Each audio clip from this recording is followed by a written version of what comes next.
And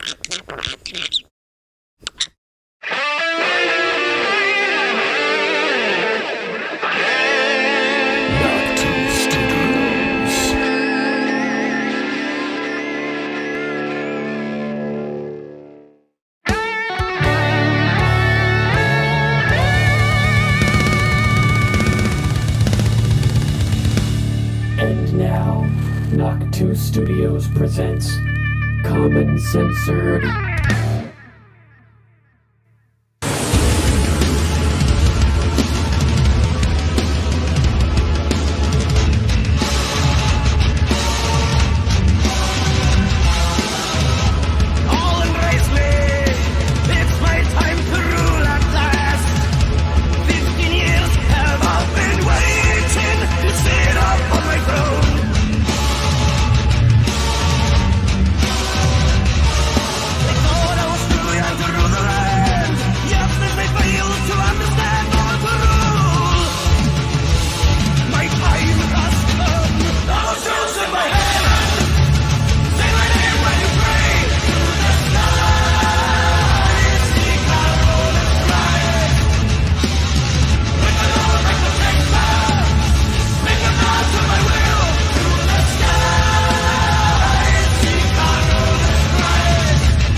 What's up, everybody, and welcome back to Common Censored. Thanks for being here, all of you censored commoners. I'm Lord Sterling, and this is episode 279. Donald J. Trump to retake college institutions, reforming the accreditation system. InfoWars may shut down tomorrow as the company is auctioned off. Patriots vying for it, globalists vying for it.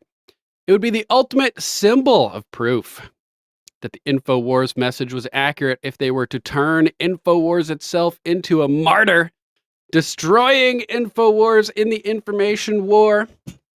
The Obi-Wan Kenobi effect. Strike me down now and I shall become more powerful than you could possibly imagine. They're walking into their own trap. I think you're right, Wood Geek. I think that was Sabaton. Kick-ass band. John Ratcliffe picked for CIA director. Awesome pick. If there was anybody other than Kash Patel that I liked for that position, it would be John Ratcliffe. We got some good classic clips of him to play. We have an interesting updates on the Brunson Supreme Court case, which has the potential to completely overthrow the Biden presidency as a whole and eliminate a lot of people from Congress as well. I don't know if it's going to happen, but it's possible. So we'll look into that, explore that topic. Neocons infiltrating Trump's cabinet. Mike Waltz, Elise Stefanik, Marco Rubio, potentially. We don't have confirmation on that one yet, as far as I know.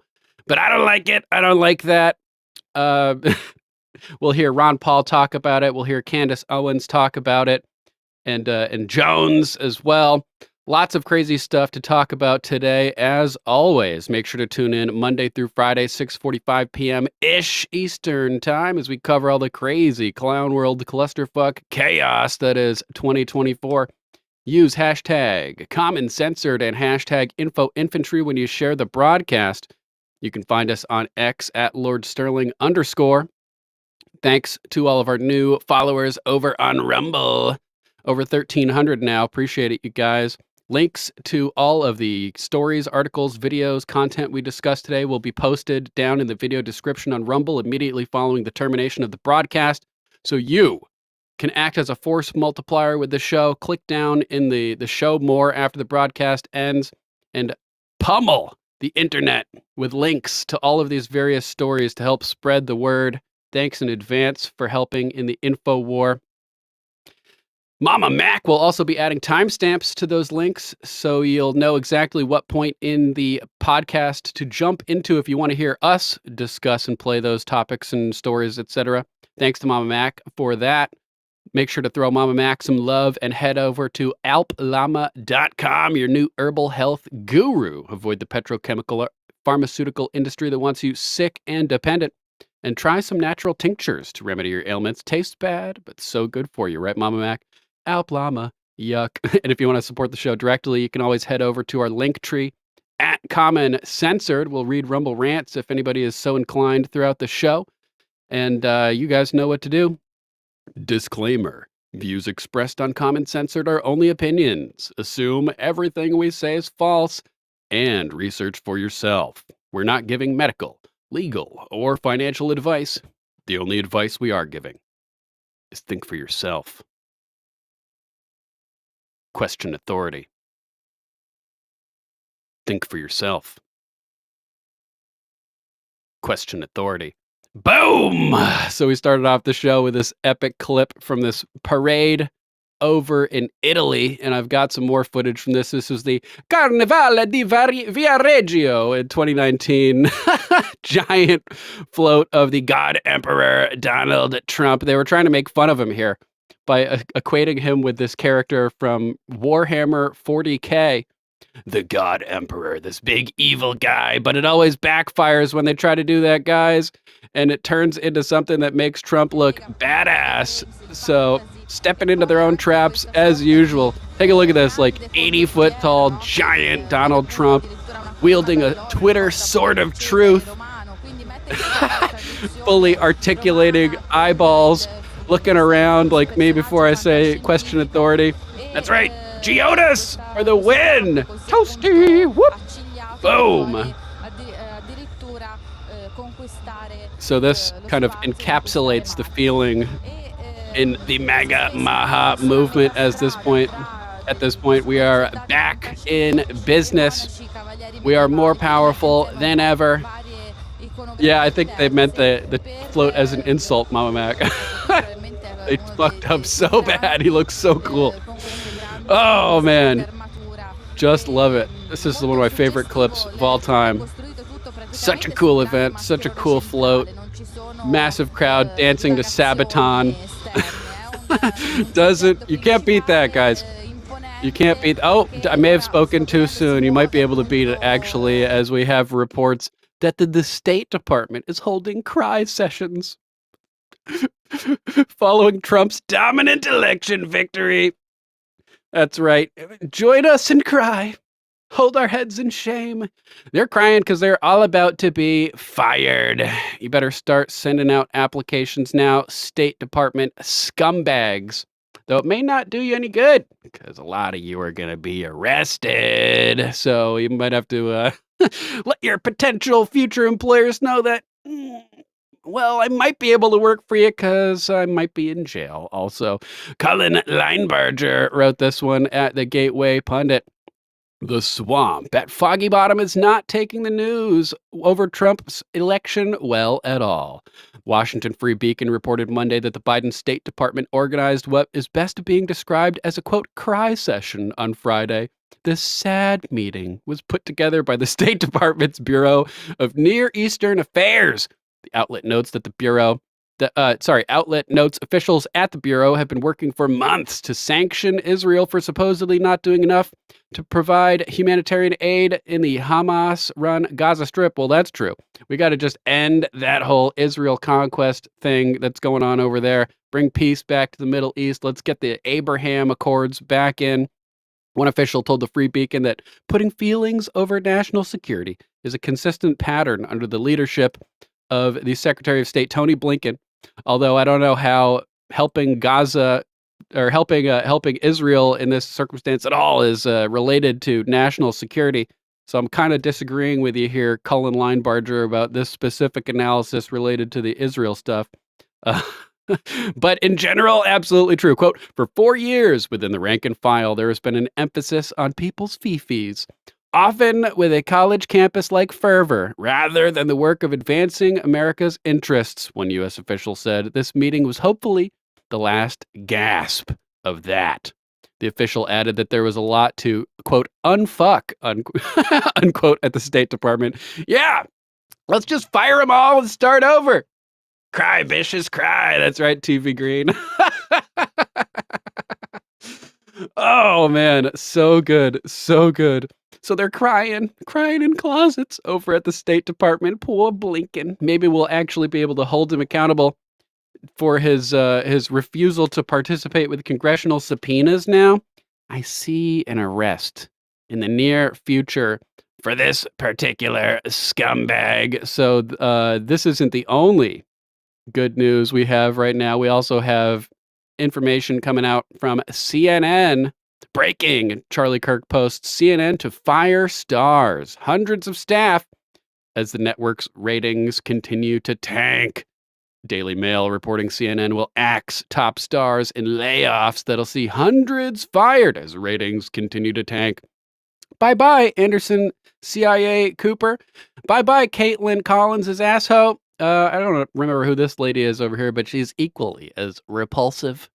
So bye-bye, Angry Eve. What's up, Angry Eve? Thanks for joining us this fine evening. Hope you are very well. So CNN imploding. We got more information about this as well. Colin Rugg saying just in, CNN will be firing hundreds of employees, including some of their top stars, according to Puck News. The news comes as CNN's Chris Wallace says he's not returning after his contract expires. Chris Wallace quitting, thinking he's going to go make a name for himself podcasting. Good luck, Chris Wallace. Nobody gives a flying fuck what you have to say. So sure, walk into your own trap, set yourself up for continued and accelerated failure. Go for it. Quote, in the next few months, I'm told CNN will implement another round of layoffs that will impact hundreds of employees across the organization, reporter Dylan Byers wrote. Some of the on-air talent are also likely to be affected, especially when they're just wasting $20 million on Anderson Mockingbird Cooper and people like him, $3 million on linebacker jaw Caitlin Collins. Come on, you're just wasting money like the Kamala campaign. It's stupid. Not only should we see them fire all their people, but I want to see prosecutions. I want to see investigations from the federal government into fraud. I want the federal government to reveal their own communications, their internal communications with the new Trump leadership, with their coordination with these media groups. Clearly, obviously, 100%, allegedly, they've been continuing the Project Mockingbird operation, working in behind the scenes, colluding with the media to push the government establishment narrative. So I want investigations for fraud. I want to see these companies broken up into tiny little bits. We need to completely revamp, rejuvenate, restart the media, get rid of the controlled corporate media cartel. And you know what? Since they started it and they went after Alex Jones and Free Castle, love you too, brother. And since since InfoWars is being auctioned tomorrow, I want to see CNN properties auctioned off. I want to see MSNBC auctioned off. I want to see these corrupt, controlled media cartel companies broken up, auctioned off. Now is the time, guys. We have the opportunity at our fingertips. You thought InfoWars was spreading fake information and deserved to be auctioned off? Well, how about all of you guys? How about that? I think we should move in that direction. Quote, it's unclear at the moment who will be axed, but stars like Anderson Cooper make $20 million a year, while Caitlin Collins makes $3 million a year. Fire them both. Hire Greg Foreman from Black Conservative Perspective for like $500,000. Sure, he'd be happy, and I'd be happy, and I'm sure everybody would be happy, and CNN would be much better for it, operating on a much leaner, meaner budget with much better talent. So let's do that. This is top trending over on X right now, too, so I'll include the link to the trending topic so you guys can all check out what everybody's saying as a result of this. Oh, poor baby. And it's not only CNN.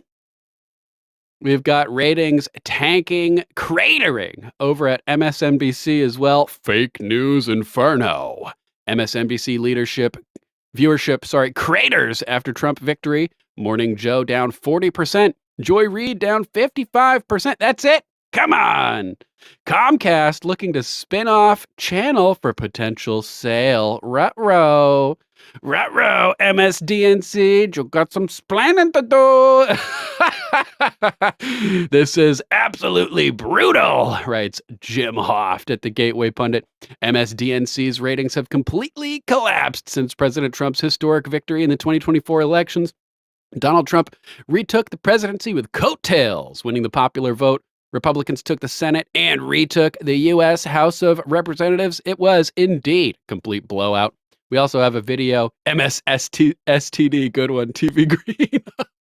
Totally, and it's infectious. It's even worse than an STD. The mind, it's an STD for your mind.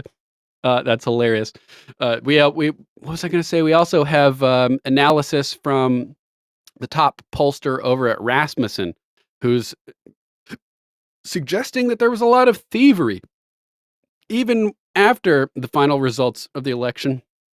He says that with the shift rightwards across the nation, that we should have had picked up like 30 House of Representatives seats. So there is some shenanigans going on behind the scenes. And as we knew, leading into the election, Donald Trump was blasting with his, Truth Social megaphone, his own personal bully pulpit, that anybody committing election fraud and theft in this election will be arrested. So we can expect to see an elections commission formed under President Donald Trump to not only investigate 2020 and 2022, I bet, but we're going to see an investigation into this 2024 election.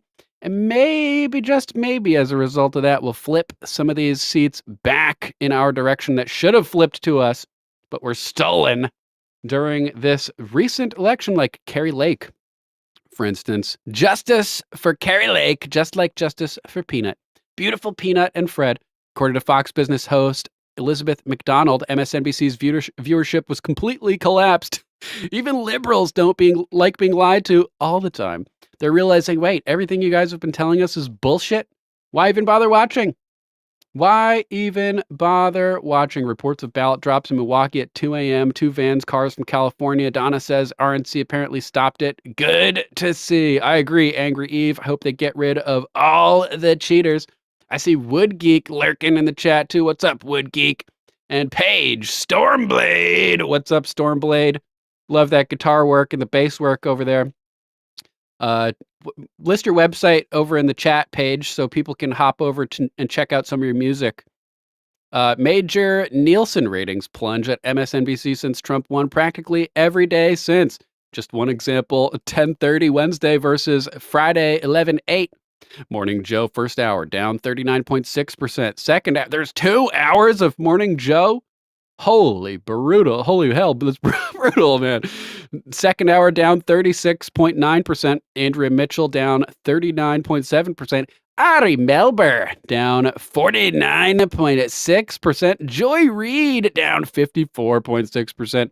All in with Chris Hayes' assho down 47.2%. Alex Wagner tonight down 53.6%. Lawrence O'Donnell down 60.6%. Stephanie Rule down 67%. 67%. 2/3 of viewership. Poof. Gone. Valentine Patriot. What's up, H? Good to see you, bro. Congratulations again to everybody on our big victory last week. The Patriots are rising. It's the Second American Revolution. Be a part of it. It's so bad that Comcast is looking to spin off MSNBC and its cables for potential sale. Wow. Wow, indeed. Let's go. As far as cable news as a whole, election night coverage was down 25% compared to 2020. Americans are looking elsewhere for their news, even on election day. And you know what Elon Musk has been saying? You are the media now. It's you guys making this happen, spreading the news on social media. Thousands of retweets, thousands of likes. Awesome. Thanks, Paige. Paige posted her Rumble link over there in the chat.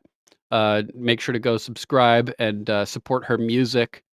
Love to see it. People on our side making good music. Nice, nice. So hilarious, really good stuff.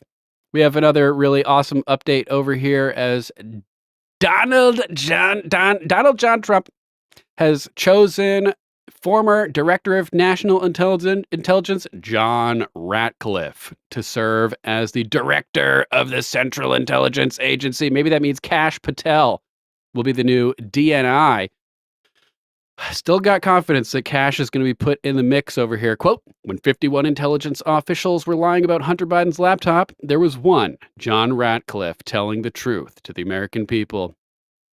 Trump released a statement. I am pleased to announce that former Director John Ratcliffe of National Intelligence will serve as Director of the Central Intelligence Agency, CIA, from exposing fake Russian collusion to be a Clinton campaign operation to catching the FBI's abuse of civil liberties at the FISA court. John Ratcliffe has always been a warrior for truth and honesty with the American people. When 51 intelligence officials were lying about Hunter Biden's laptop, there was one, John Ratcliffe, telling the American people the truth. Paige Stormblade, turn in the chat. Red, thank you so much for joining as a member. And I'm happy to induct you as the newest member of the Common Censored Info Infantry in the commissioned officer capacity. Thanks so much. Glad you're enjoying the show. Let us know which branch of the Info Infantry you'd like to be a part of. Paige Stormblade, Second Lieutenant Paige Stormblade. Appreciate you keeping the studio lights on and blinding me. Thanks so much for joining. Mama Mac, if you wouldn't mind taking down her choice for her Info Infantry branch, would appreciate that. Thanks again, Paige. Appreciate you. And love your music. Let's see. We got more on John Ratcliffe. I think, Hank at Hank on X over here posted this one.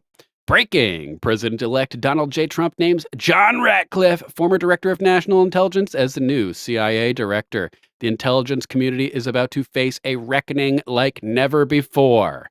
Ratcliffe famously exposed the false Russian collusion narrative and the FBI's abuse of FISA processes. This appointment makes Ratcliffe the first person to lead both of the nation's top intelligence agencies. So good, so good. Let's check out a clip. John Ratcliffe is the former Director of National Intelligence in this country. He just wrote an op-ed on FoxNews.com that includes this assessment, quote, I had access to all of the U.S. government's most sensitive intelligence related to the pandemic. My informed opinion is that the lab leak theory isn't just a possibility. At the very least, it is more like a probability, if not very close to a certainty. John Ratcliffe joins us tonight. John Ratcliffe, thanks so much for coming on. We appreciate it. Good to see you. So, you bet. So many implications here, but you were one of the... I freaking love this dude. He is based. We've got a good clip coming up next of him telling Robert Mueller to his face that he didn't even follow the rules of the special counsel appointment. This dude is an awesome pick. He's going to clean this fucking intelligence community out. The very few people in a position to make the statement that you just did. You believe that the theory that this virus emerged from the Wuhan virology lab to infect the world is almost certainly Sean, true. what's up, Sean? Why do you believe that? Well, Tucker, it's not just me.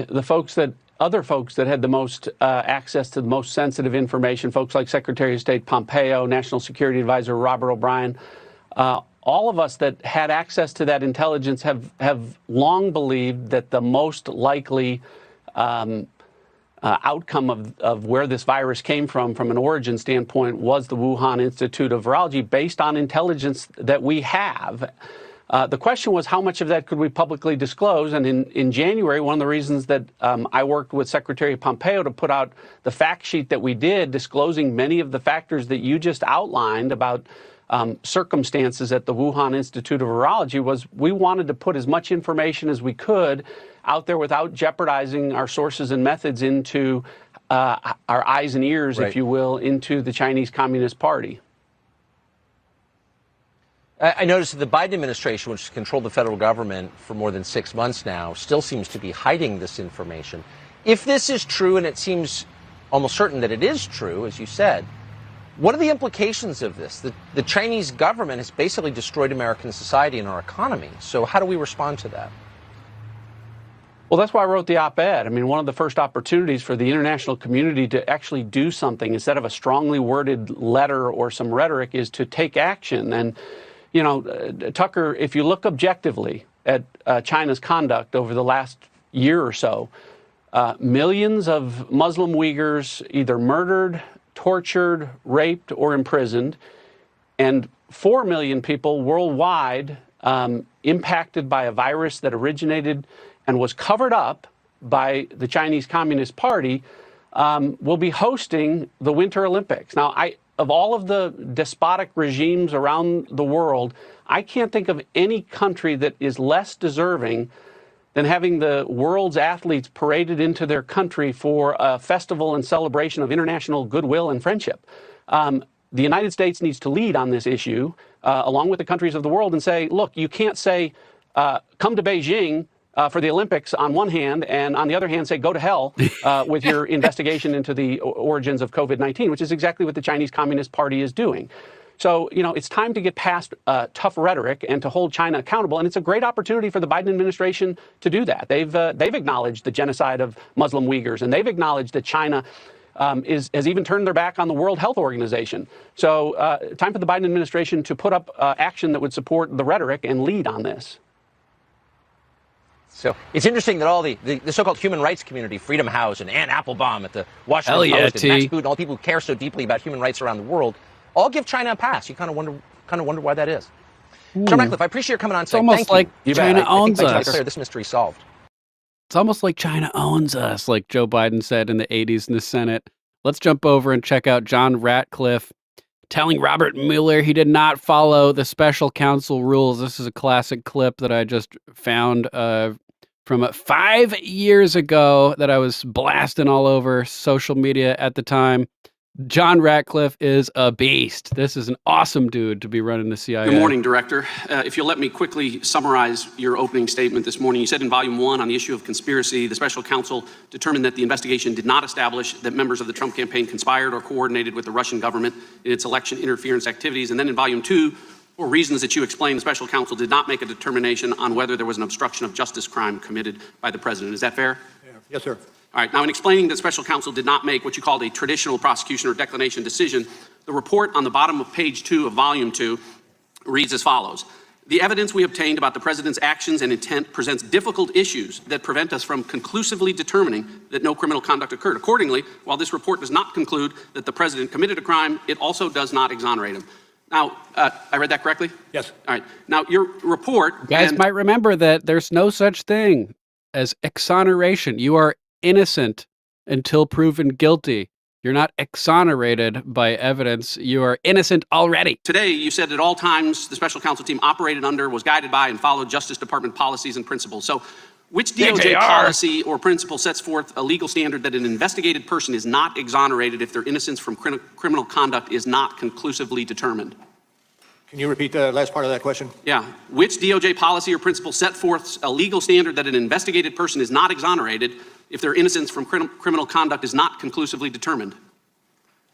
Where does that language come from, Director? Where is the DOJ policy that says that? Let me make it easier. Go ahead.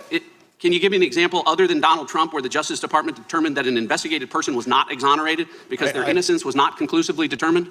I cannot, but this is a unique situation. Okay, well, you can't. Time is short. I've got 5 minutes. Let's just leave it at you can't find it because I'll tell you why. It doesn't exist.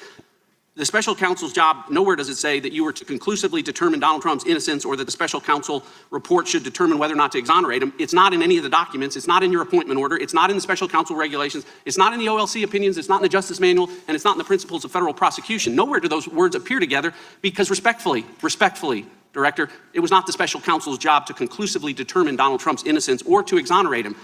Right. It was just him putting that out there to say, ooh, he's still guilty, guys. He's still guilty. But this is America. You are innocent until proven guilty. The bedrock principle of our justice system is a presumption of innocence. It exists for everyone. Everyone is entitled to it, including sitting presidents. And because there is a presumption of innocence, prosecutors never, ever need to conclusively determine it. Now, Director, the special counsel applied this inverted burden of proof that I can't find and you said doesn't exist anywhere in the department policies, and you used it to write a report. And the very first line of your report, the very first line of your report says, and as you read this morning, it authorizes the special counsel to provide the Attorney General with a confidential report explaining the prosecution or declination decisions reached by the special counsel. That's the very first word of your report, right? That's correct. Here's the problem, Director. The special counsel didn't do that. On volume 1, you did. On volume 2, with respect to potential obstruction of justice, the special counsel made neither a prosecution decision or a declination decision. You made no decision. You told us this morning and in your report that you made no determination. So respectfully, Director, you didn't follow the special counsel regulations. It clearly says, write a confidential report about decisions reached. Nowhere in here does it say, write a report about decisions that weren't reached. You wrote 180 pages. 180 pages about decisions that weren't reached, about potential crimes that weren't charged or decided. And respectfully, by doing that, you managed to violate every principle and the most sacred of traditions about prosecutors not offering extra prosecutorial analysis about potential crimes that aren't charged. So Americans need to know this as they listen to the Democrats and socialists on the other side of the aisle, as they do dramatic readings from this report, that volume 2 of this report was not authorized under the law to be written. It was written to a legal standard that does not exist at the Justice Department. And it was written in violation of every DOJ principle about extra prosecutorial commentary. I agree with the chairman this morning when he said Donald Trump is not above the law. He's not. But he damn sure shouldn't be below the law, which is where volume 2 of this report puts him. Boom! My only regret is that I can only like this video once down here. God damn! John Ratcliffe, total beast. This is going to be an awesome dude to run the CIA. He's going to gut these intelligence organizations, at least the CIA.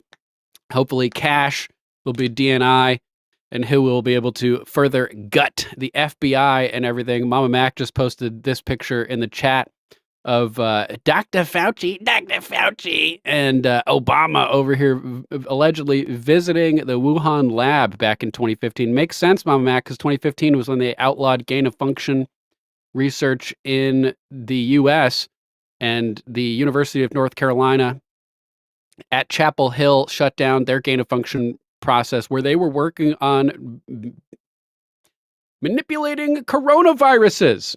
You know, all of a sudden, coronavirus, was a big thing, and people were acting like, oh, this is crazy. It came out of nowhere. I'm over here showing family and friends articles from 2015 where they're talking openly about doing coronavirus gain-of-function research at at University of North Carolina, UNC, Chapel Hill. And they're like, oh, wow, that's bizarre. And then it's like, poof, just completely forgot about it the next week. So good thing to point out to people. And this is right when they outlawed it in the U.S., so it makes sense they were going over to make sure that their operation would be continued in Wuhan. Thanks, Mama Mac, for finding that. Speaking of cash, we got ABC News, a bunch of communists news over here. How fierce Trump ally Kash Patel could help reshape the FBI or Justice Department. The former Defense Department official wants to end the, quote, deep state, unquote.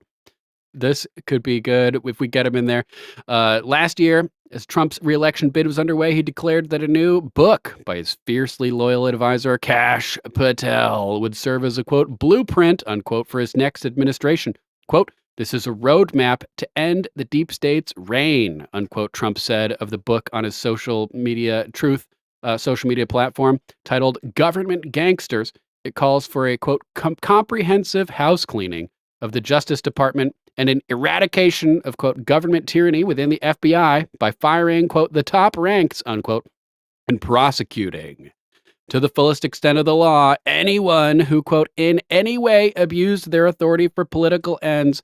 Prosecuting, that's what we need, is massive, massive levels of prosecution, not vengeance, not retribution, not persecuting political enemies.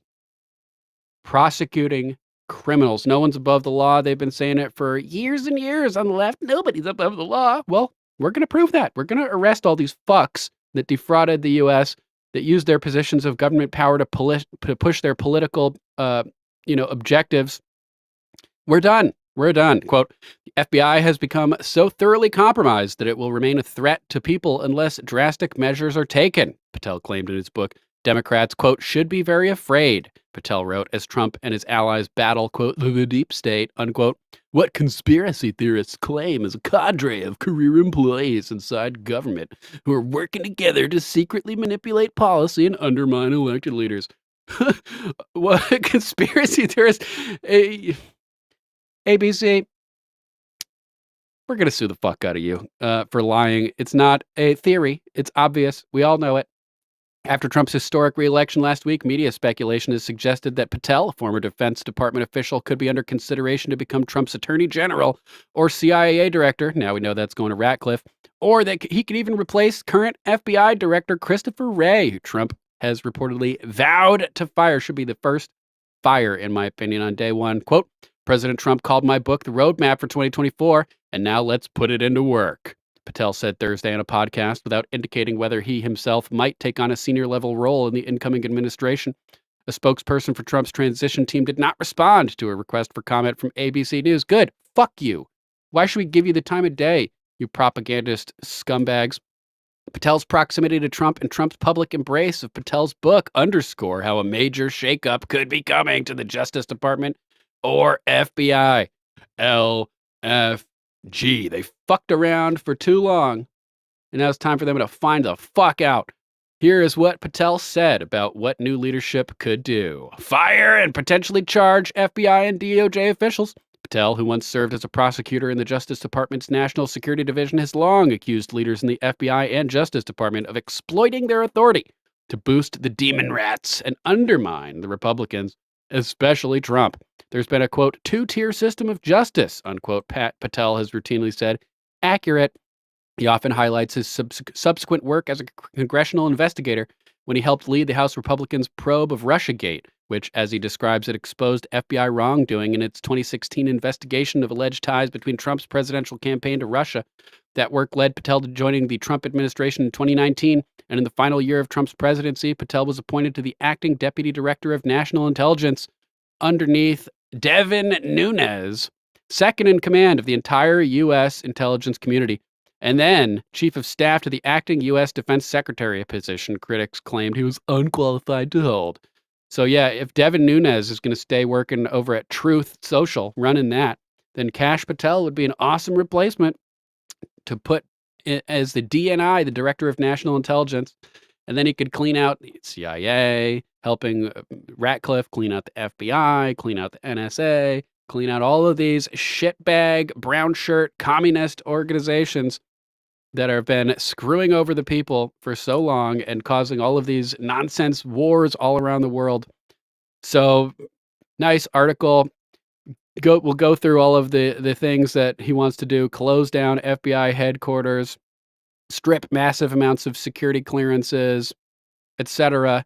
Kash Patel, let's fucking go. Let's go. How was LA over the weekend, JJR? Hope everything went well. So yeah, let's go. Let's go. Those specific prosecutors and divisions within the department that selectively apply the law should be removed and brought to heel.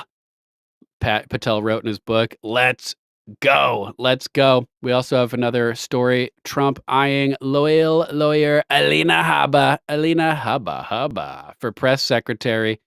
Woo! Be hizzy over here saying, I hear Alina Habba is being considered for White House press secretary.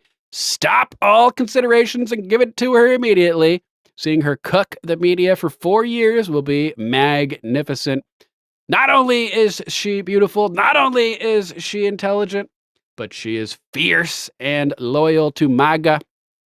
As badly as I want Alex Jones to be press secretary, Alina Habba would be freaking awesome. So let's do Jones for a month. And then let's give it back to Alina Habba. Thanks for the heads up in the chat that you guys can't see the story. Boom. Here we go. So we have Trump eyes loyal lawyer Alina Habba for press secretary trending on X. George B. Hizzy posting about it. Let's hear Alina interacting with the press here a little bit. I'm not here to hear what he has to say. That was what rang true, loud, and could not have been more honest, coming from the judge who was already predetermined that my client committed fraud before we even walked into this courtroom. I'm not here to hear what he has to say. Then why exactly am I being paid as an attorney, and why exactly are taxpayer dollars being used in this courtroom? The answer is very clear. Because Miss James wants to stand right here like she did this morning and call my client a liar, call the company fraudulent, and make a name for herself. She said this morning that the numbers don't lie and they won't lie in this case. Well, Miss James, I have a message for you. The numbers didn't lie when you ran for governor, and that's why you dropped out. And the numbers don't lie when President Trump runs for office in 2024. And those numbers are loud and clear. This country is falling apart. And if we don't stop corruption in courtrooms where attorneys are gagged, where attorneys are not allowed to say what they need to say to protect their clients' interests, it doesn't matter what your politics are. Everyone has a right in this country to get up and put a defense. I don't care who you are. You have a right to hire a lawyer who can put objections on the record. You have a right to hire a lawyer who can stand up and say something when they see something wrong. But I was told to sit down today. I was yelled at, and I've had a judge who is unhinged slamming a table. Let me be very clear. I don't tolerate that in my life. I'm not going to tolerate it here. Let's go, Sam. You know what? You shouldn't either. Because not every American citizen gets a camera and a microphone. And what I'm seeing is such a demise of American judicial system and democracy. Miss James came out this morning and said that she knew Mr. Trump, and she always calls him Mr. Trump because it kills her that he was the president. But the 45th president of this country, one of the best presidents we've had, has built a great company. It's worth a ton more than that statement of financial condition. And she doesn't know She's how awesome, to get out Donna. of it because her politics won't allow her. She calls him a bully. She says he's going to bring out racial Thanks, slurs. Tri-Stater. He's going to say things today and taunt her. Well, Miss James, you taunted him. Before you came into office, before you saw one record, one statement of financial condition, you taunted him. You said his administration was too male and too pale. Those are her words. Boom. Alina Habba will bring the fire. They'll need the burn unit to be available after these press hearings with Alina Habba at the helm. Oh, man, she's awesome. Love her. Total firecracker. Donna, absolutely right. This is the type of energy we need. She'll be Kayleigh McEnany 2.0. Would be really awesome. So let Alex do it for like a month, or maybe bring him in for a month after, to work side by side with Alina or something. But I really like this choice. Super intelligent, high-powered, high-level lawyer who's fully informed on all of the information, who's been at Trump's side for the past, number of years. I don't know exactly how many.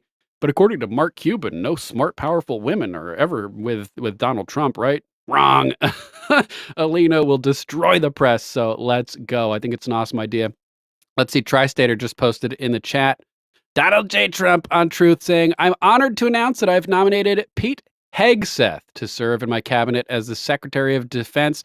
Pete has spent his entire life as a warrior for the troops and the country. Pete is tough, smart, and a true believer in America first. With Pete at the helm, America's enemies are on notice. Our military will be great again, and America will never back down. Who the fuck is Pete Hegseth? You guys know anything about this dude? Let's read the rest of the statement over here. I'll open it in a new window so we can zoom and enhance. Pete is a graduate of Princeton University and has a graduate degree from Harvard University. He's an Army combat veteran who did tours in Guantanamo Bay, Iraq, and Afghanistan for his actions on the battlefield. He was decorated with 2 Bronze Stars, as well as a Combat Infantryman's Badge. Pete has been a host at Fox News for 8 years, where he used that platform to fight for our military and veterans. Pete's recent book, quote, The War on Warriors, unquote, spent 9 weeks on the New York Times bestseller list, including 2 weeks at number 1.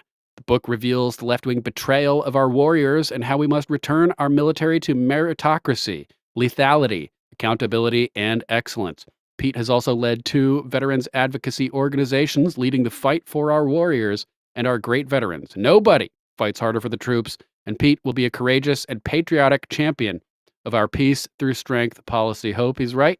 Hope he's not a neocon. If anybody knows anything about Pete Hegseth and has either good or damning information, let us know in the chat. D. Bergfeld.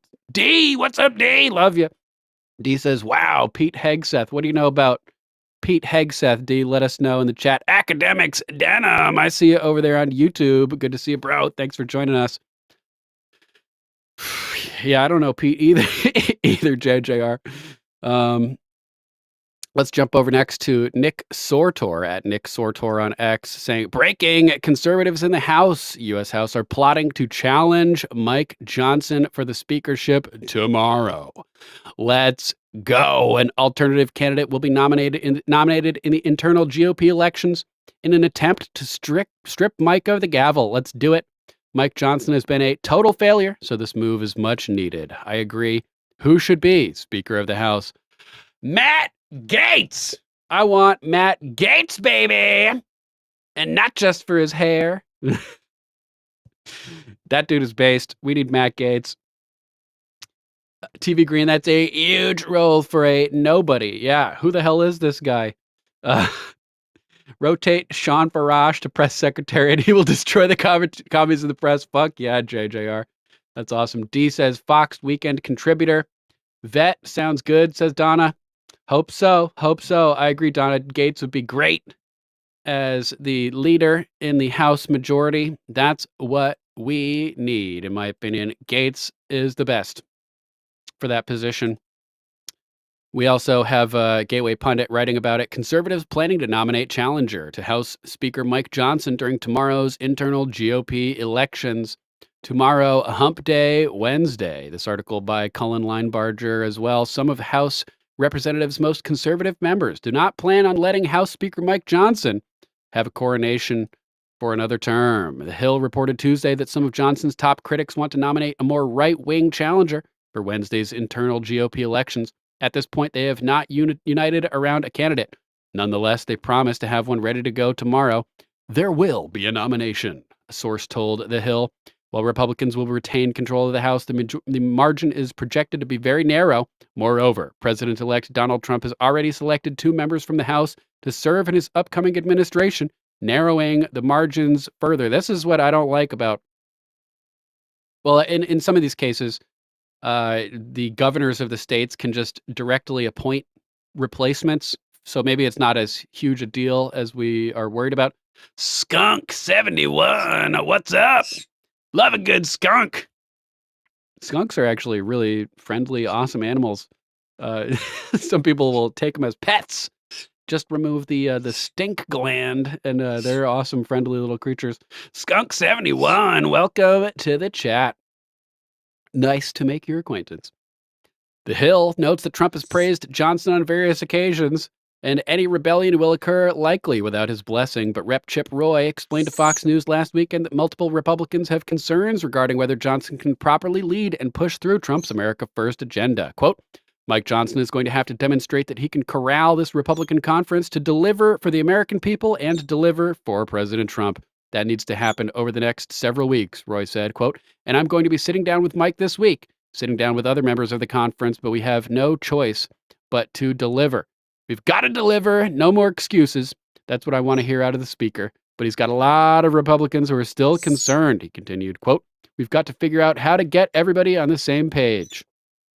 While it's highly likely that any other House Republican can garner the support necessary to dethrone Johnson as Speaker, especially with Trump staying out of the race, do not be surprised if the nominating process drags out.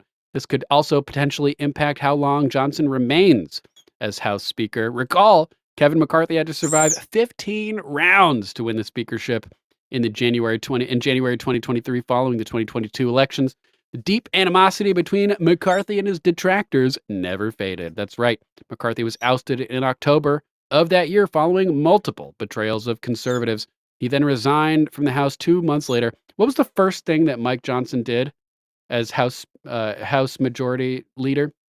Was it a Ukraine or Israel spending? First thing he did was against America First.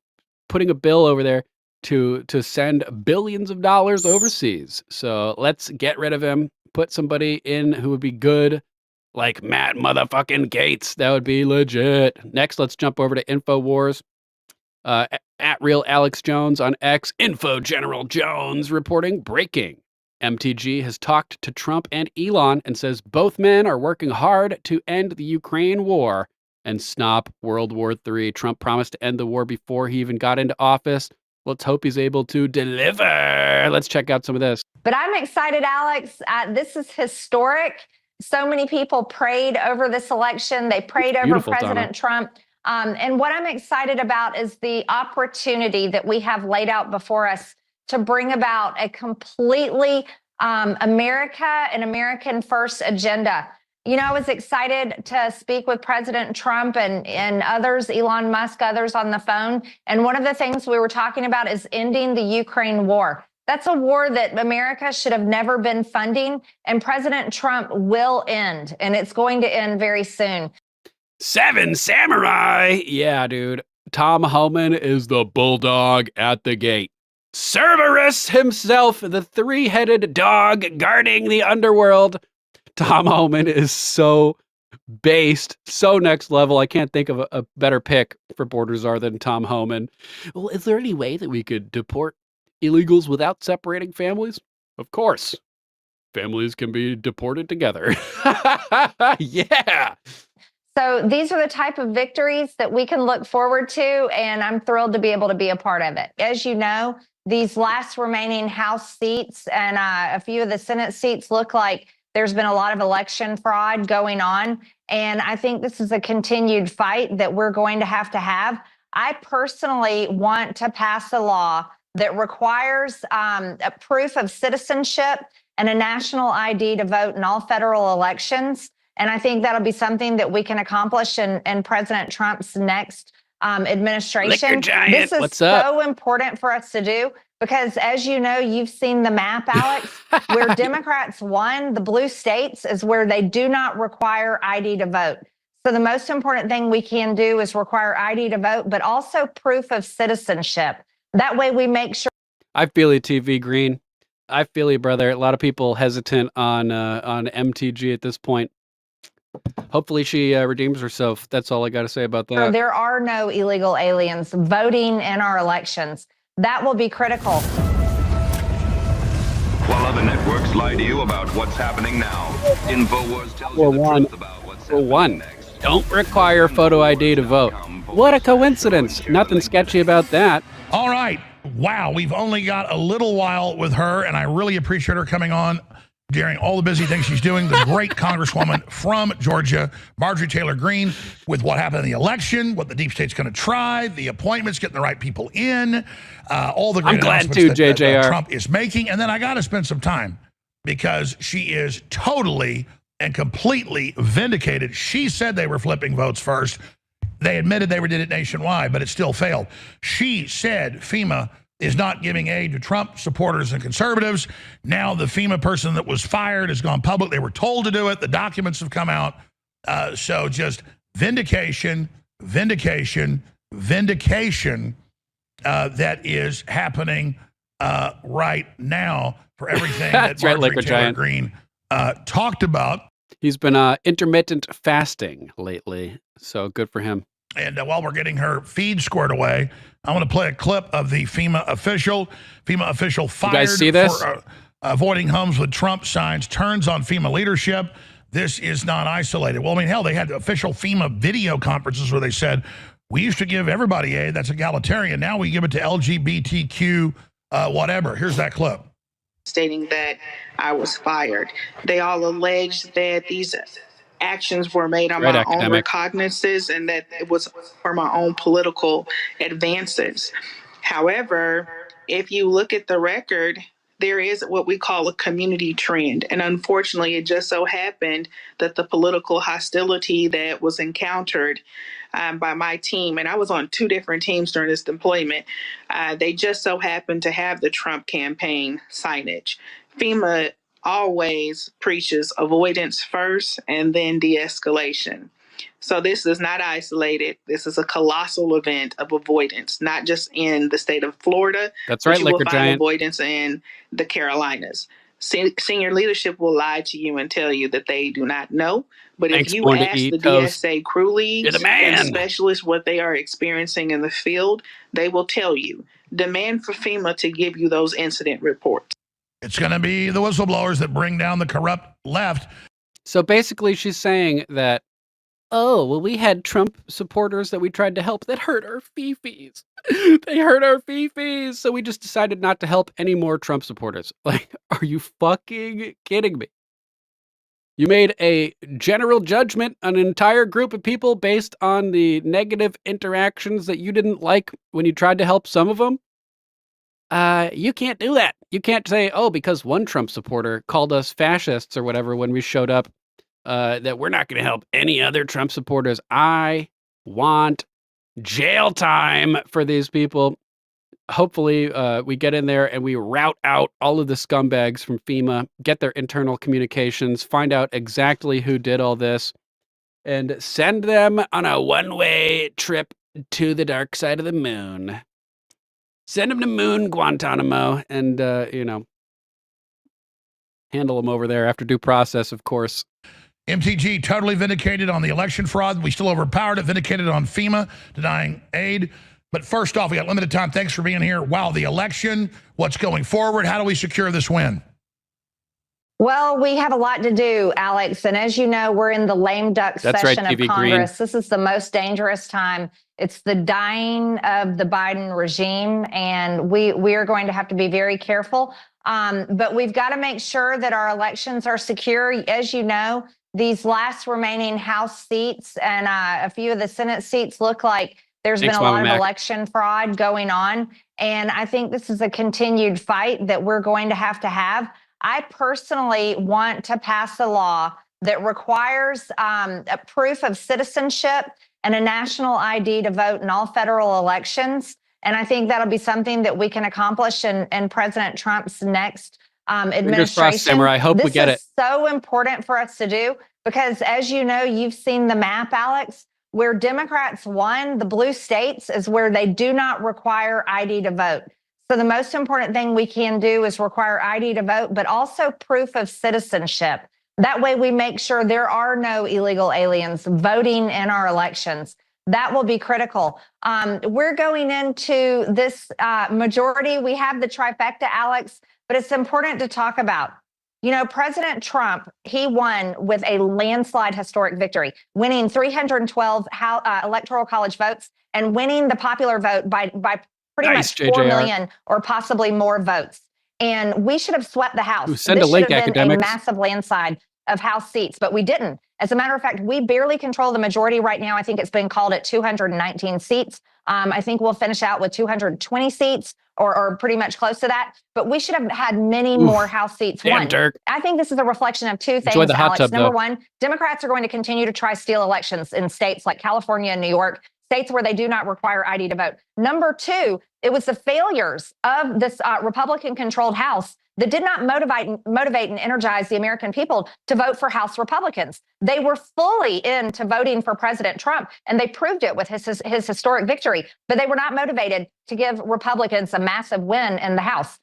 Thank God that we actually do control the House because now we control the agenda and we have the trifecta, which is so important going forward. But we need to make sure, here's what we have to make sure of, Alex, everyone watching the show, you have to make sure that you remind House Republicans and Senate Republicans that is the MAGA agenda that they should pass, they should vote for, and it's Trump they owe their loyalty to, not the deep state, not the uniparty, not the establishment in Washington, D.C., not the globalists. It's President Trump and the MAGA agenda and the American people. That's who they work for. And we have got to make sure that we make literally the first few months the biggest time of accomplishment in Trump's next administration, but also we have to move forward at an aggressive pace with passing our agenda, holding people accountable, people like Anthony Fauci, people like Matthew Graves, people like Mayorkas, all these people, they should be held accountable for what they've done, and the weaponized Department of Justice and FBI. We can never, ever forget what they have done, not only to President Trump, his former staffers, his supporters, J6ers, pro-life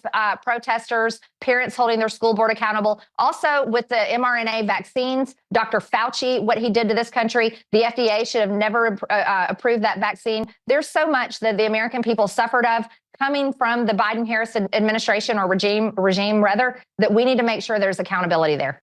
That's right. It's very heartening to see Elon now turning his attention to Fauci and the poison shots to do the right thing, expose what happened, but also go after the deep state on that. Also, Trump, not just we're going to stop the smuggling of kids that the Democrats did, but find the children and prosecute the NGOs. It's the right thing to do, and it's an incredible political weapon that will continue to devastate the deep state and keep us on the offensive.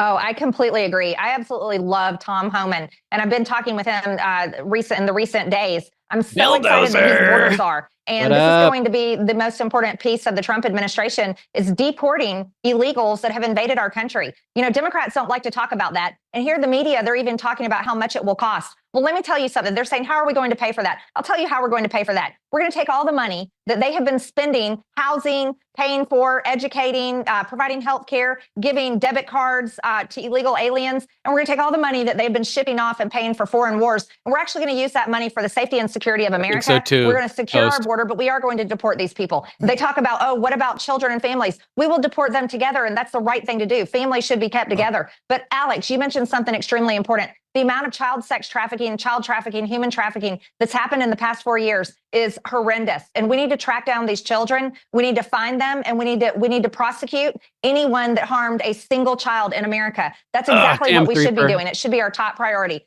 Another thing, Alex, is Marjorie Taylor Greene, stay right there. You're on fire. Stay right there. If you're going to stay at least 50 more minutes, we're going to come right back to you on these key topics. Stay with us. Boom. So link will be in the description if you guys want to watch the full interview. Let's see what else we got going on over here. Is this what you were talking about, academics? Thousands of patriots sing God Bless America at a Kid Rock concert. Mainstream media censored this. Let's make it go viral. Let me know if this is the right link, academics.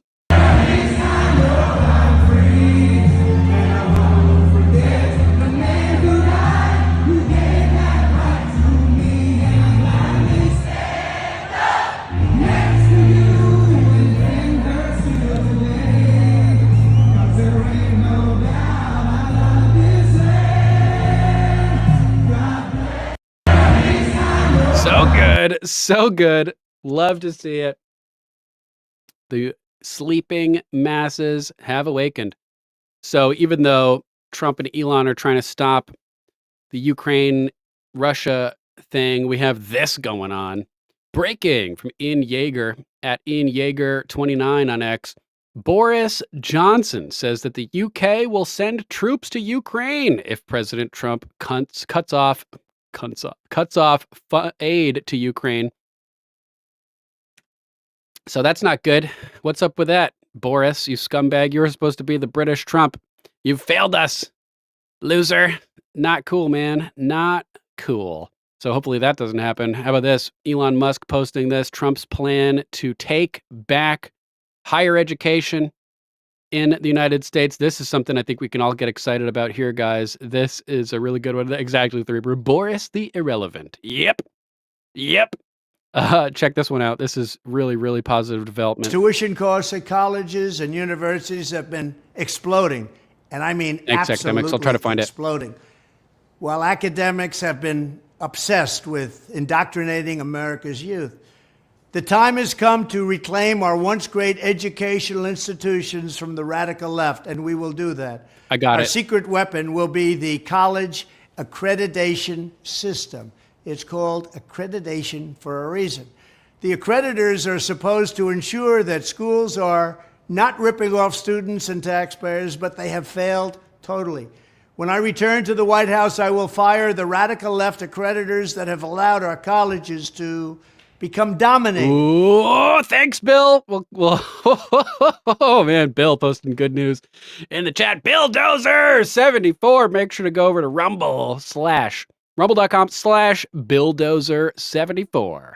Become a little killdozer. Join the Dozer Den Mondays and Thursdays, 9:30 Central PM, as Bill covers all the crazy clown world cluster fuck chaos, just like this channel. If you like this channel, you love Bill Dozer. Thanks, Bill, for the good news. We'll cover that in a second. By Marxists, maniacs, and lunatics. We will then accept applications for new accreditors who will impose real standards on colleges once again and once and for all.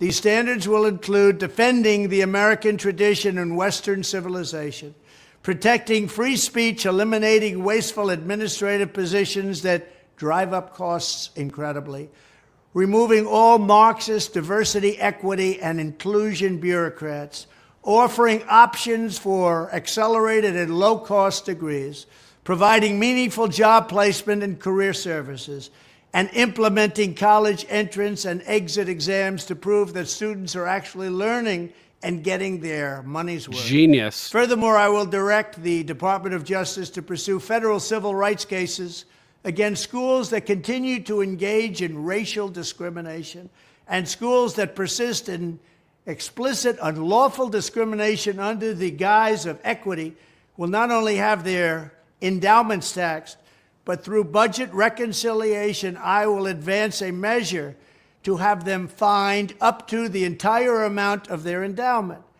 A portion of the seized funds will then be used as restitution for victims of these illegal and unjust policies that hurt our country so badly. Colleges have gotten hundreds of billions of dollars from hardworking taxpayers, and now we are going to get this anti-American insanity out of our institutions once and for all. We are going to have real education in America. Thank you. Boom. Genius move. Going at the colleges through the accreditors. Fucking super smart. Super smart. I found the video that Academics was mentioning, an entire school gym full of kids singing "God Bless the USA" with enthusiasm and passion. This is raising the next generation of America-loving youth, proud of their country and what it stands for. The parents leading the program are both U.S. veterans. Let's check out the video. Thanks for bringing it up, Academics.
Tears of joy getting.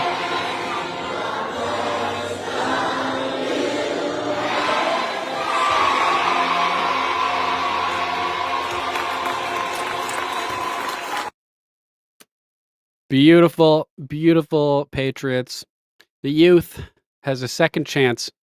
Hopefully, as of now, we'll get rid of the horrible leftist professors manipulating and propagandizing and indoctrinating people at the college level. We'll use accreditation to force them to reform. Not only that, but don't forget, Trump is going to be creating the American Academy, an online repository of the entire collection of human knowledge, which will allow people to participate for free and earn the equivalent of a bachelor's degree from the American Academy. So not only will we be doing that, and providing an outlet for people who don't want to go to college, but we will also be providing, hopefully, better colleges stripped of their leftist, insane, DEI-riddled agenda. So really, really positive stuff. We had both Tri-Stater and Bill Dozer post this one in the chat. Damn you guys, now I'm going to need a new pair of pants after this. Clint Russell at Liberty Lock Pod shared this one, and Tri-Stater shared it on X. Okay, now we're talking. Vivek and Elon to lead Doge. Oh, man! man, it is official now, guys. It is official. We have a statement from the president, from POTUS himself, the former and future POTUS, former and future president of the U.S., POTUS. Statement from President Donald J. Trump, November 12th, 2024. Best news yet of the day. I'm pleased to announce that the great Elon Musk, working in conjunction with American patriot Vivek Ramaswamy, will lead the Department of Government Efficiency. He even adopted Elon's name, Doge. Yes, yeah, clean up aisle Sterling. For real, getting McGroin. Oh, the keyboard. I'm going to have to wash everything down after the, after the show today. God damn. Together, these two wonderful Americans will pave the way for my administration to dismantle government bureaucracy, slash excess regulations, cut wasteful expenditures, and restructure federal agencies essential to the Save America movement.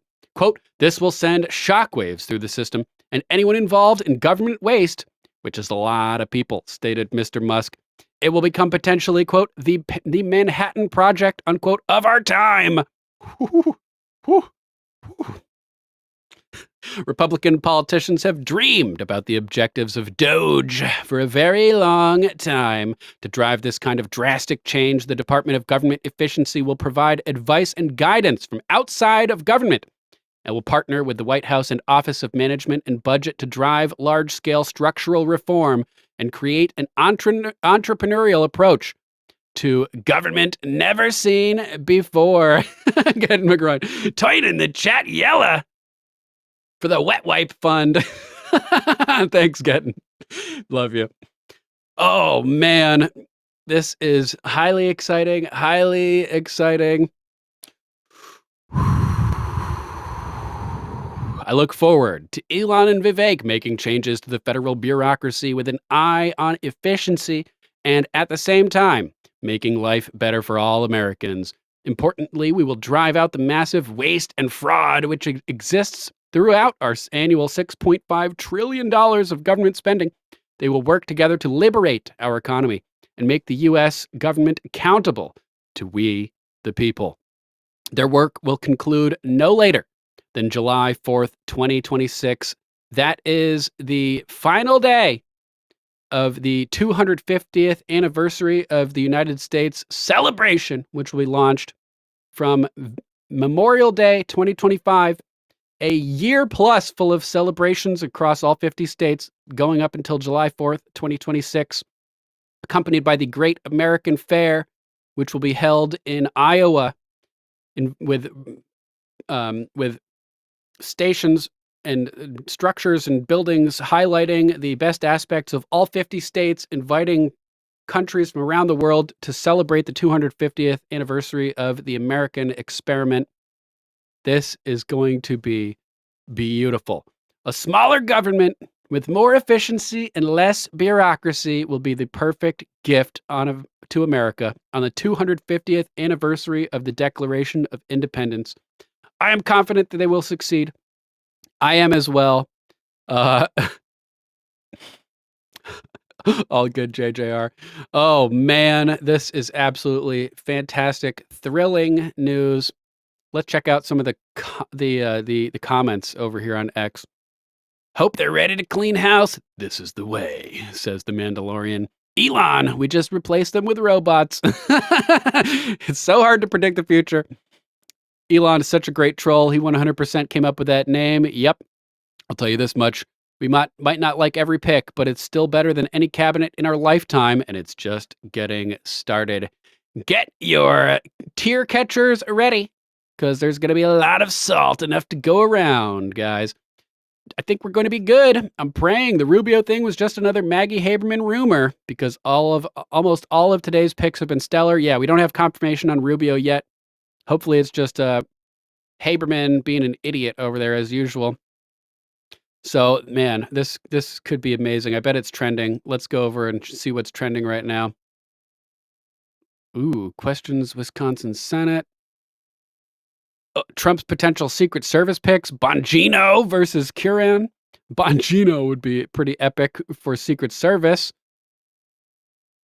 It's not trending yet, it looks like, guys, but inevitably this will be trending shortly. So highly, highly exciting.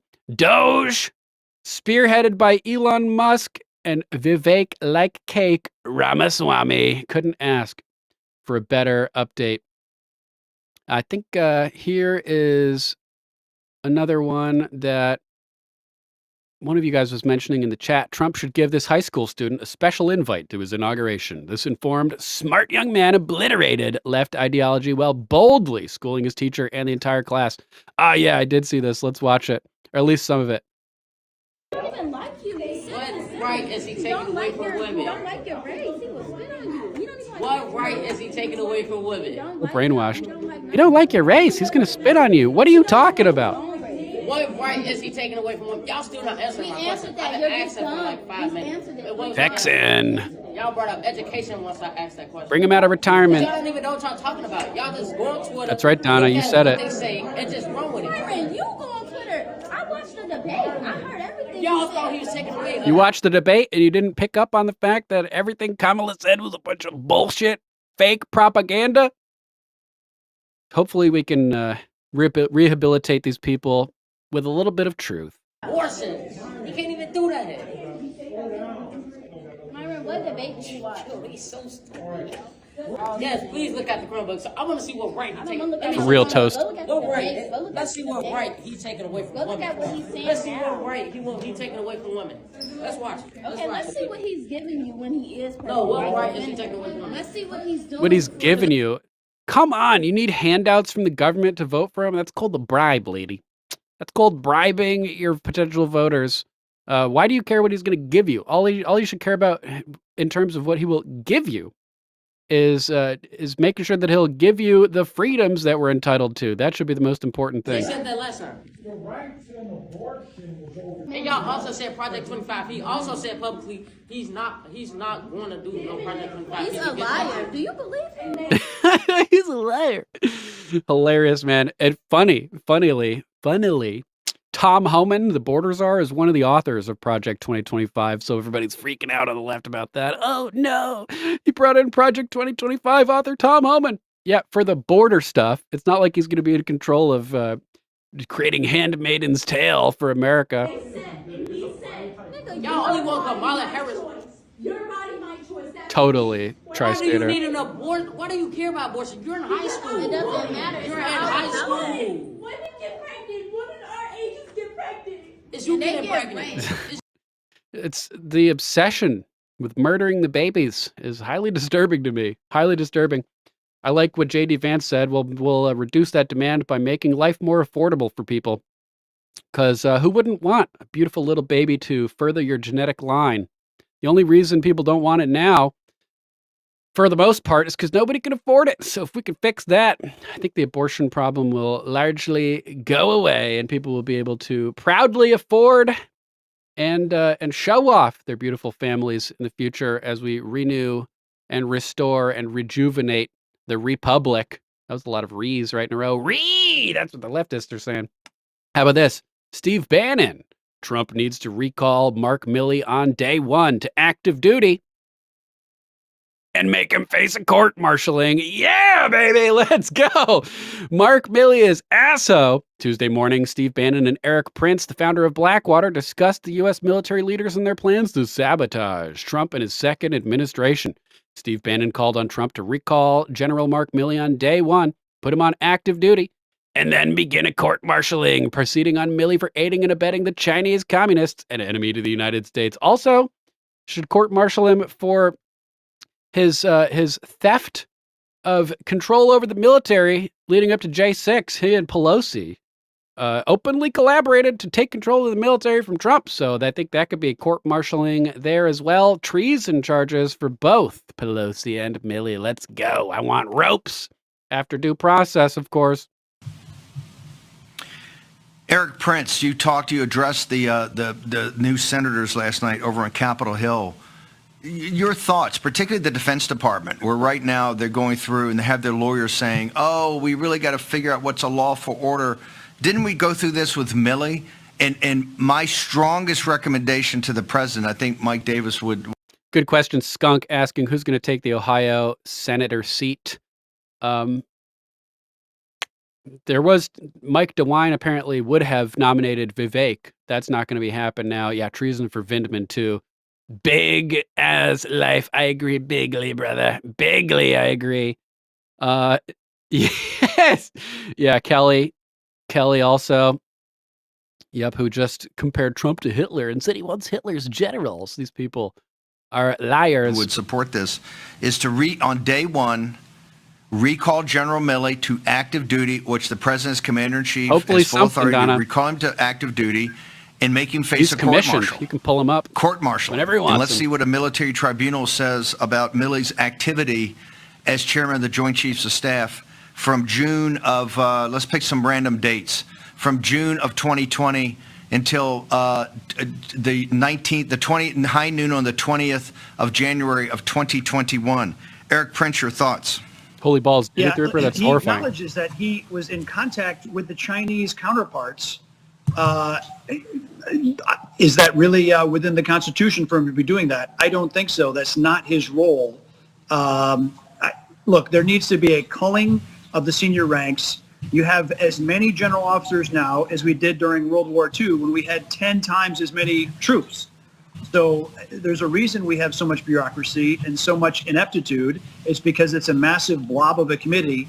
President Trump needs to consolidate and severely reduce the massive Pentagon bloat, both civilian population and especially amongst general officers and colonels. We need a lot more teeth and a lot less tail. You have about 12 tail for every tooth you have in the Pentagon right now. So the whole Pentagon needs to go on a diet, including Mark Milley. Get that up. Agreed. Needs to go on a diet. Good way to put it.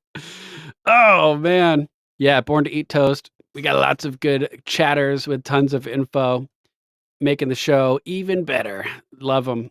Thanks, everybody, for your great contributions to the show. Next, let's hop over to InfoWars, as it's possible that InfoWars will be closing its doors tomorrow. Tomorrow afternoon is the big day with the auction. Hopefully next we have CNN being auctioned, MSNBC being auctioned.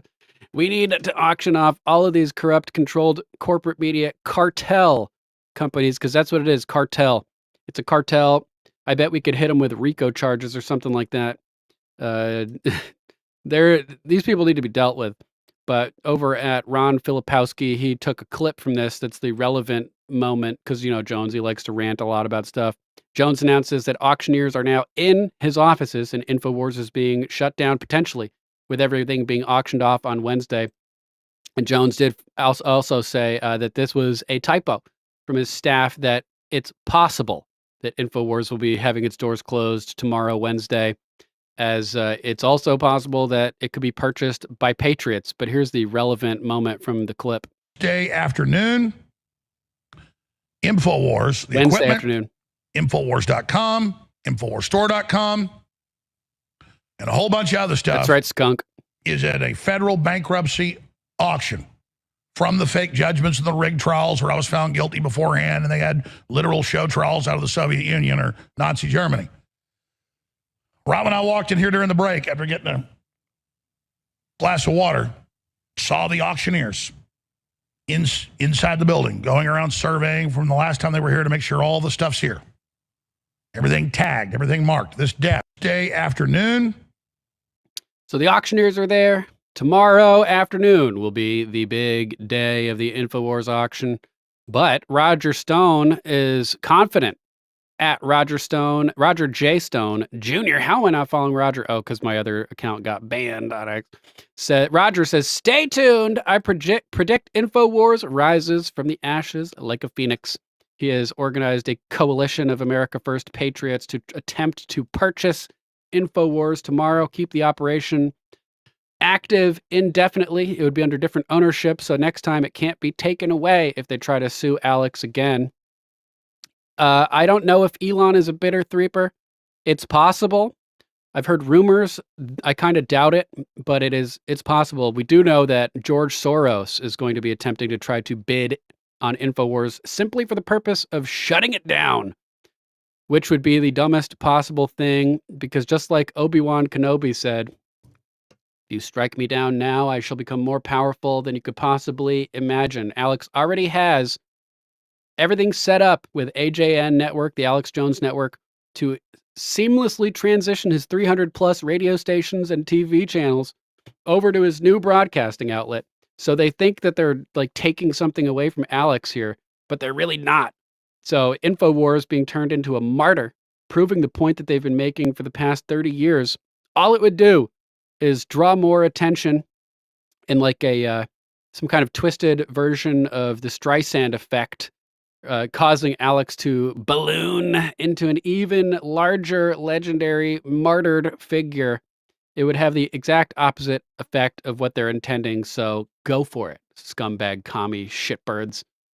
See what happens. And Alex is like 3.5, 4 weeks into his process of suing the CIA and the FBI right now as well, and his appeal for the Sandy Hook stuff. So it's possible that it could all be overturned anyway in the near future. It should be, considering he wasn't even granted a jury trial, and it was just a default judgment. But we'll see what happens tomorrow, guys. It's going to be going on during our show tomorrow night, probably. So we'll have to keep tabs and chronicle it as it occurs. Colin Rugg over here with the next topic, saying Robert F. Kennedy Jr. says he intends to fire 600 employees at the National Institutes of Health. Comments were made at an event in Scottsdale over the weekend where RFK stressed the importance of acting fast. An audience member reportedly asked him what he would do if he could wave a magic wand. Quote, "We need to act fast, and we want to have those people in place on January 20, so that on January 21st, 600 people are going to walk into the offices of NIH, new people, trusted people, and 600 people are going to leave." Yes, that's good. Get them in, get them trained, and then fire the rest of the people that train them. Let's do it. During a separate interview, RFK said he would clear out entire departments at the FDA if given the opportunity. Let's listen to the quote on Donald Trump has said that he would put you in charge of the public health agencies. What exactly does that look like? Well, he's been very specific in what he said. He wants me to do 3 things. 1, clean up the corruption of the agencies, particularly the conflicts of interest that have turned those agencies into captive agencies for the pharmaceutical industry and the food industry, the other industries that they're supposed to be regulating. Number 2, to return those agencies to the gold standard science, the empirically based, evidence-based medicine that they were famous for when I was a kid. And number 3, to make America healthy again, to end the chronic disease epidemic. And President Trump has told me that he wants to see measurable, concrete results within 2 years in terms of a measurable diminishment in chronic disease among America's kids. Do it. Let's do it. Love that imagery of them together on stage with the fireworks blasting in the background. Whew. We're about to ignite the second American Revolution, guys. Thanks for being a part of it. It's going to be legendary. It will be remembered forever. The second American Revolution is now. Man, what crazy times we live in. And if anybody has a problem with gutting health agencies, show them this chart where obesity places the biggest burden on healthcare. Look at this. USA, $644.8 probably billion dollars per capita compared to other countries. We are by far the most affected by obesity. So if we get rid of this horrible food that's making people fat, people will automatically start becoming thinner when we get rid of the high fructose corn syrup and all the things like that that are causing the obesity epidemic. People will be able to eat the same foods, but won't be gaining as much weight because it's just the horrible ingredients right now that are screwing us all over. I had a clip of Jesse Waters. Maybe this is it here. Let's see if this is the right one. Jesse Waters destroying the Kamala campaign's bad finances. Think about it. Think of it, as Trump would say. The lady who wants to fix the U.S. government spent $1 billion on her campaign and still ended up in debt. after just 100 days of the campaign, and she wants to try to fix the economy. We are so lucky that didn't happen. Her campaign was. Take a look. This election, she's good at raising money and she's good at blowing it. But money can't buy you elections, especially when you spend it like she did. She raked in more than $1 billion and is somehow now in debt. The Washington Examiner dug through her financial statements and gave us a good clue why. Kamala's campaign was getting whacked like a piñata while D.C. leeches hoovered up all the cash. She spent over $50 million on payroll. Trump's campaign spent less than 10. Another 12 million went to consultants, and 20 million went to their little concerts with Lady Gaga, Katy Perry, Christina Aguilera, John Bon Jovi, remember him? They even had to cancel a performance by Alanis Morissette because they were running low on cash. Isn't that ironic? Oh, man, that is the fucking funniest line I've heard on mainstream media possibly ever. They even had to cancel a concert by Alanis Morissette. Isn't it ironic? Jesse Waters. That is so funny, man. Campaign insiders are mad Somebody at the laughs in the bosses background for too. wasting donor money on concerts instead of ads about, the economy. Quote, they said they were spending to zero. I guess they overshot zero.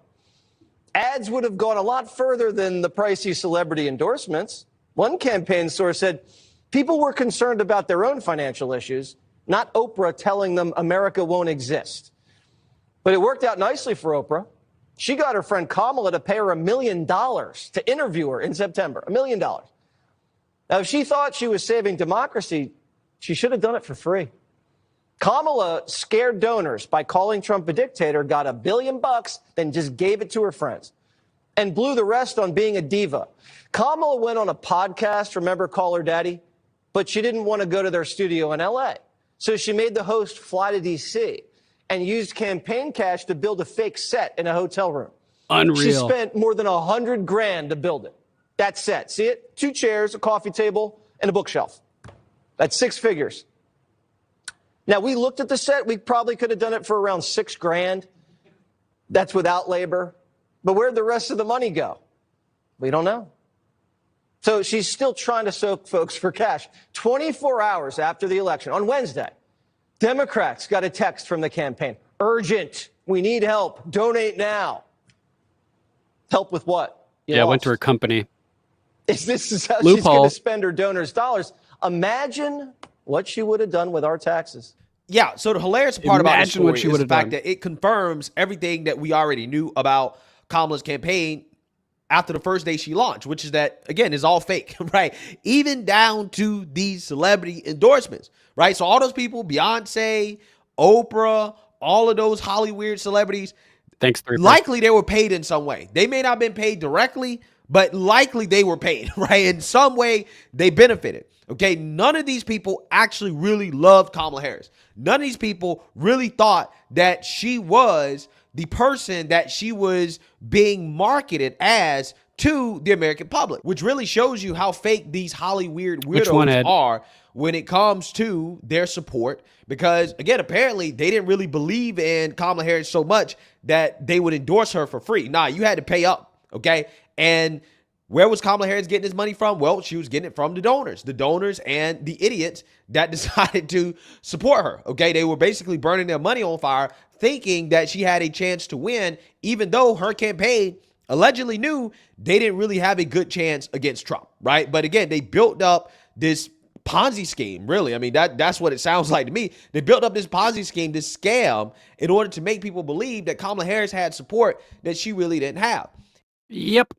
So at the start of this video, they do show Oprah being confronted. Where is it? Somewhere. Maybe not in this video, but yeah, Oprah was confronted about it, denied being paid. It went to her company. Here it is. Morning. How are you, darling? You looking very good. How do you think the election went? Not talking about the election. Thank you very much. Oh, is it true that they paid you $1 million for the endorsement for Kamala? Not true. Not true, okay. I was paid nothing, ever. What do you think about all the celebrities with their mass exodus? Just wait, Donna. Got a crazy story. Do you think Prince Harry's gonna lose his visa now that Trump's president? Thank you, Oprah. Yeah, so you seen that, you heard that. Oprah. Boom. Oh, man. Just crazy stuff. Crazy stuff. This one, we need to purchase these and make this a thing. I want to see these all over the ground in LA, all over the ground in the blue states. Take a look at this. The libs are going to hate this.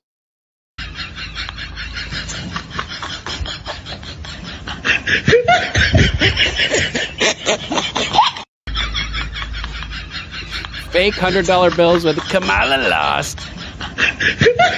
LOL. Link in the bio if you want to get your own. Here, I'll post the link in the chat for you guys right now. So fucking good, dude. That's what we need. This is the type of energy we need. Pick up that $100 bill, you shitbag lefty. Oh, just a reminder that Kamala lost. Poor you. Poor you. We're making America great again, and you shit libs will not get in our way. So before Ratcliffe was chosen for CIA, we had General Flynn endorsing Kash Patel for CIA director and Devin Nunes for National Intelligence Director again, and offers to help them in an advisory role. This would indeed have been a dream team, but we could still get something similar with Ratcliffe as CIA, Kash Patel as DNI potentially, and Devin Nunes, if he chooses to come back instead of continuing at Truth. I'm sure we could find a good role for him, but Trump picked him to head Truth. I don't feel like he's necessarily going to want to take him out of that position. But here's Flynn talking about it. You know, these are names that people know. I think Kash Patel should go in as the director of the CIA. I think Devin Nunes should go in as director of national intelligence. And between the two of them, they completely reform the entirety of the intelligence community. And, you know, I know Devin, he's going to say, well, I got to run Truth Social. Devin, somebody can get in there and manage Truth Social for 2 years. You come into the government for 2 years. You at that helm and Kash running the CIA. And trust me, that, you know, I know, and what I'll do is I'll come in there and I'll help them. You know, kind of in an advisory role, because it was going to require massive reform. We cannot continue to have 17 U.S. intelligence agencies all, you know, crisscrossing and frankly getting it all wrong. Those are two people that are confirmable, very qualified. And I think Kash probably ought to stay in that role for the entire time, but that's up to Trump. Nunes is a beast. Whew. So what do you say, that Kash should stay in that role the entire time? Kash probably ought to stay in that role for the entire time, but that's up to Trump. You know, these are. So DNI could be just as good for Kash potentially, and Ratcliffe is going to be great as CIA. So I'm not too worried about this minor change up. I'm sure we'll get Kash in there in an important position. How about this? Do you guys hear about this one? Pretty hilarious. Posobiec posting over here at Jack Posobiec. Melania Trump declines to attend traditional White House meeting with Dr. Jill. Dr. Jill Alice Cooper Biden. Hilariously. After the way Michelle treated this classy lady last time, I'm not surprised. No more nicey nice. Juanita Broderick, heck yeah, good for Melania. Mario Nafal posting about it as well. Melania rejects White House meeting with Jill Biden. Melania reportedly turned down a traditional White House tea meeting, citing the 2022 Mar-a-Lago raid under Biden's administration. Yeah, where they went through her panty drawer. I don't blame her. A close source to Melania pointed to FBI agents searching through her personal items during the classified documents probe, an investigation that was later dismissed by Eileen Cannon in July. The snub breaks from precedent, as Melania previously participated in the custom with Michelle Obama in 2016. Good for her. These people don't deserve any respect. They're scumbag tyrants. So good. Yeah. But Trump was meeting with Biden today at the White House, and this meeting was supposed to take place simultaneously. But nope. Melania bailed. Good for her. Good for her. All right, let's terminate the YouTube broadcast and go Rumble and exclusive.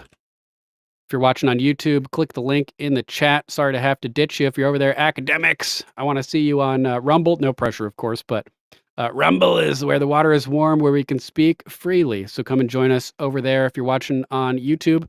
If you can't make it, we'll catch you tomorrow on the flip side for our Hump Day edition of Common Censored. Until then, let's get ready to roll.